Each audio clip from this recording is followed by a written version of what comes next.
We just, oh yeah, morning, y'all, morning. Yeah, what's going on? Hey JT, have you met with the Las Vegas Raiders yet? No, sir. What would it mean if you got to face the chip killing offense again in practice if you were to be drafted by that team? Yeah, it was fun. I mean, going against him in practice, he really tested our defense a lot, all the creativity he does. So just having him and just going against him, having that year to go against him, I mean, it's a blessing. That's a great mind right there. Good chance to hang with Jack. Yeah, oh yeah, no doubt. That's my roommate still. Soon get together again. Yeah, I think they messed up right there. That's my brother. So you got a plan for how to go through this and stuff, and just your best bud there kind of hanging with you to talk through? Yeah. Having Jack there is just, it's extended family. So just having him there, we talk about everything and just what going through this process means for the both of us and how we dreamed about it as we were little kids. And it's crazy that time flies. We're already here. I mean, Tyleek, the way he moves, I mean, he's light on his feet. I mean, if you see him, you wouldn't think that, but when you see him move, it's just unreal. I mean, he's a freak of nature. He moves as if he's 250, but man, that's a man amongst kids right there. Is there a friendly competition between you and Jack and getting drafted? I don't know. No, I wouldn't say so. I think we just continue to pray, trust in the Lord's plan for the both of us, and just understand, wherever we go, wherever number we go, that's where the God wants us to be, and all we can do is just control right now and control everything in our control, and just continue to trust in Him and just root each other on. You had a really long season, and then you had a very short recovery time before you could start training for this. How did that impact you? Because you had to get your rest too. Yeah. So it really just tested me on how I manage my time, going back, like you said, getting your body right, as well as training, and just for all the things that are coming up, just understanding that this is how the league's going to be. You're going to have to spend your time very well and use it the correct way. There's no time to just let things go to waste. So you had to be very critical with your time, and that's what it taught me. And I'm blessed to go through this, and I think I've been handling my time well. JT, has it hit you guys? Have you gotten a chance to kind of reflect on everything you guys were able to accomplish this past season? What was your favorite memory from the championship? Yeah, it hasn't hit yet, just how quick everything shifted. But I'll probably say my favorite memory, I mean, you got to go with the scuba score from Jack. I mean, just seeing it, seeing where the game was at that time, and it was tied up. It was a close game, and that kind of changed the whole momentum. And I mean, that's one play that I'll remember, and I'm pretty sure everybody will remember for the rest of their lives. You said that was the moment where you kind of knew you guys were going to win this championship. Did you feel that way? Yeah, I mean, y'all see me running. I was really running for just excitement at that point. But man, I think after I was like, man, the way we fought through adversity, and especially that play, I was like, man, there's no doubt. I feel like we're gonna go win this thing. JT, a lot of Ohio State players end up here with the Cardinals. Have you met with the Cardinals yet? Yes, sir. What would it mean to play with guys like Paris Johnson Jr. and Marvin Harrison Jr.? Man, those are great. I mean, those are my brothers right there. Going against Paris, rooming with him my freshman year. That was my roommate, and just all the countless battles we had in practice, and just helping each other. What he did on this play, what I did on this play, and just continue to give each other those tips and coaching points.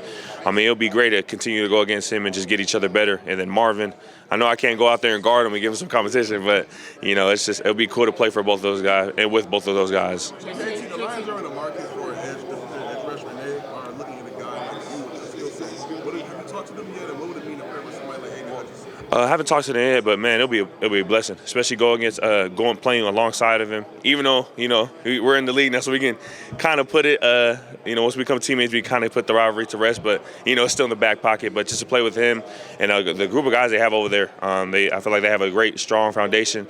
Their team is just very close, and they play hard for one another. And I feel like that's kind of how Ohio State was, just playing hard for one another and just putting all the selfishness aside and playing selfless football. JT, Ohio State loses all four of their starting defensive linemen last year. What would you say about who's next? Yeah, I think even though we're young, we have a lot of great talent. You have Kenyatta Jackson, Caden Curry, Kaden McDonald, Jason Moore, Edric Houston. I can go down the line, just everybody over there. You know, we're young, but we got a lot of talent over there. I'm pretty sure Coach Jay is going to take care of them, put them through the ringer and through the coaching process just to get them better. And, you know, I'm excited to see what my bros do. And, you know, I'm praying over all of them and it's just a wish for a blessful season.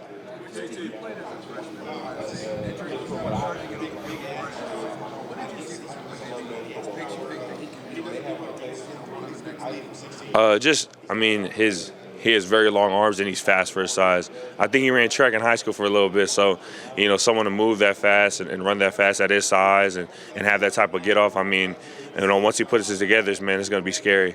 Some time now since the national championship. How do you frame the Michigan loss and the way you guys were able to do it? Yeah, I mean, that was just I'll say it was a time we hit rock bottom for a little bit, and we really had to decide. You know, we really had to lean on our faith, on our brotherhood, and what we stand for. It could have been so easy for us to just spiral and separate, but I think once we come together, we regroup and understood what was still ahead of us. I mean, it was all gas right there. JT, what was the most pivotal moment of the season? I'll probably say that the Team North. I mean, after we lost, it was just. That was something we all came back for, and after that loss, it really hit us deep.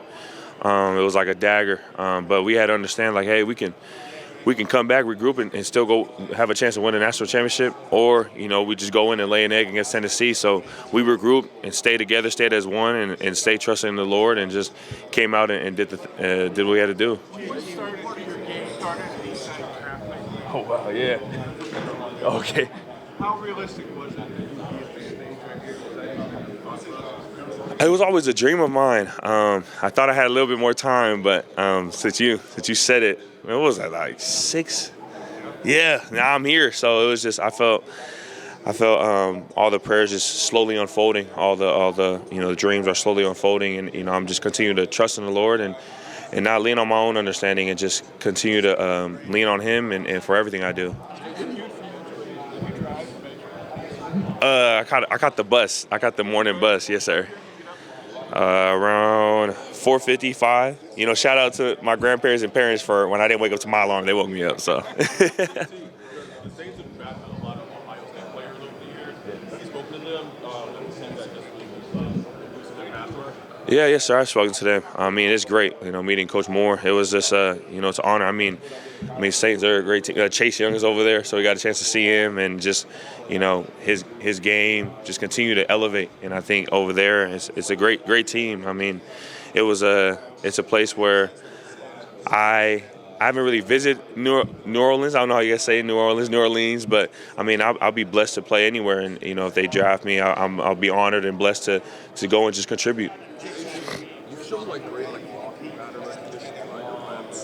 How do you kind of like attribute that more to game study or like Sorry, you repeat the first one? You've shown like great like blocking pattern recognition. Yeah. Attribute that more to game study or I say both. I think just throughout the week, watching film, understanding the little things that the offensive lineman might do, and then when you get out there, you know, you're going to try to remember all the little tips you learn, but I think at the same time, it's just having a couple of those in the back pocket and just reacting and not really thinking and just go and play ball. Oh yeah, no doubt. I mean, I feel like you guys should see another 15 coming in or plus from the Ohio State. You know, those are some young talented guys, great coaching staff that came in, and I just wish them the best, and I'll be rooting them on. JT, to play as well as you did in CFP, what do you think it was that clicked for you about 4-game stretch? Yeah, I think it was just letting everything go as a whole. It wasn't just me, just feeding off of all of our boys, everybody, the silver bullets, just feeding off of each other and just going out to playing hard for one another and understand, like, hey, you know, we have nothing to lose, or there's a lot on line, but let's not make it a lot of pressure. Let's go and enjoy and have fun and play ball like we know how to. You mentioned that coming together. How important was that meeting you guys had after the Michigan game? Yeah, it was very important. I mean, for me, I always believe that what makes a family stronger is how you handle conflict. And we can't call ourselves a brotherhood if we can't handle, you know, all the accountability we owe each other to. So I think just having that moment, and then having a team prayer right after that, it just spoke volume to, you know, what we stood for, and that we're standing and representing something that's bigger than us in football. Aside from the skill set, what do you think that you add value-wise to Yeah, just for me off the field, I just love to connect with whoever, whether it's a older guy, younger guy, just being able to connect with them on like a personal level. Hosting cookouts, and I know we see all these rookie dinners. Hopefully, I can do a little barbecue, and we don't go to expensive restaurant, but if that's what it is, then that's what we have to do. But just being able to understand who they are behind football, and what makes them them, so I can get on just connect with them on a more personal level. JT, who are some of the best rushers in the league that you watch? Yeah, I had 3 in mind. Frank Clark. I wish I can hold this. I'm trying to figure out the correct way. I'm gonna just hold it. The three. Frank Clark, Joey Bosa, and Rashawn Gary are the 3 that I really model my game after. Big ends, but they just move as if you wouldn't think they're all 260, 265 plus. And just seeing how they rush, how they use power to set up a lot of their stuff, and just how they stayed on the rush lane was a couple things that I wanted to take from the game and add it to me. Yeah, a little bit, and then also a lot when he was at Kansas City. And then their longevity. I mean, big ends like that. That just speaks volume on whatever routine they're doing behind the scenes to keep their body right, keep their body in shape. That was something I had to take hold of too. Just finding a routine that worked for me, and getting my body right for each and every game. Physical play seemed to really define the college football playoff. Physical play. Uh-huh. What did that tenet mean for you guys going forward? Because it seemed like each game you were the most physical team. Yeah, it was. Coach kept talking about Coach Johnson that whatever we have in mind, whatever goal we have in mind, it has to run through the D-line. We feel like the game is won in the trenches, and whoever was the better trench team, in my eyes, I feel like that's who was going to win. And I think our motto was like, hey, let's go be the most hardest playing, toughest playing, and most physical team out there. JT Johnson show you tape, speaking of bigger ends, a lot of tape to show you. Yeah, he showed me all of them. Nick Bosa, Chase, Sam Hubbard. I can go down the list. Even a couple of Draymond, just how he moved at his size, and it was just for me. He'll always tell me, but you also have to find who you are as a rusher. All of them, they had certain attributes, but they also found who they were. So he just gave me a confidence that I'm not far off, but just find who you are, what kind of rusher you are, and just continue to be yourself. Coach Johnson, I mean, he's one of the best. He's one of the greats. How old he is, I mean, you can't put age in the picture, because the way that guy is energetic, the way he's passionate about football as if he was young, and the way he's able to still flip his hips on the back to show us a couple of drills. I mean, just to have that out of a coach, all the passion and all the things he wants to do to get you ready. I mean, man, you got to be blessed to have a coach like that. I feel like there's not a lot of coaches like that. And for all the recruits out there, I feel like that's one guy you have to go to. He's one of the greats for a reason, one of the GOATs of college football. Yeah. Oh, yeah. I mean, shoot, y'all. Are you from Texas? Yeah, y'all stole one. But, Coach Clark, man, that's my guy. He came in, chip on his shoulder, and just all the ranks he's been through, coaching the collegiate level. I mean, that guy, he knows a lot. He knows a lot. And, you guys getting one of the best coaches. I mean, he was under Coach J, so, he knows ball, and I feel like he's gonna go out there and contribute big time. And that guy, he's very energetic. He's young, so he knows the game from my eyes in a way. But I mean, man, that's my guy. I still talk to him to this day. I bless sending all the prayers and just blessings over him and his room, and I'm excited to see what he does. I gotta come check it out sometime. Yeah.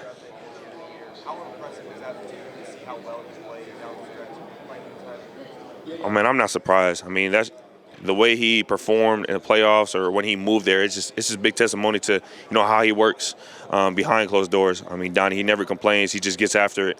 And when he made the switch from guard to tackle, even though it was different.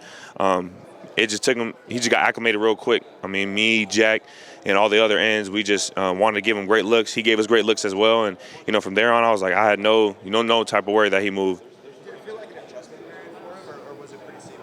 I mean, he could probably say it was an adjustment period, but for us, I feel like he got it down packed pretty quick. Last question here. Jim knows. A little bit, but man, there's no hard feelings. I mean, Coach knows he's a great coach. I mean, y'all see what he did with us statistically, and you know, I'm blessed that he was able to go. I think he's one of the highest paid defensive coordinators. I mean, just straight blessings. You know, just sending prayers to as well as to him, and just that the Lord may just continue to watch over him and the team, and just continue to guide him. All right, thanks. All right, cool.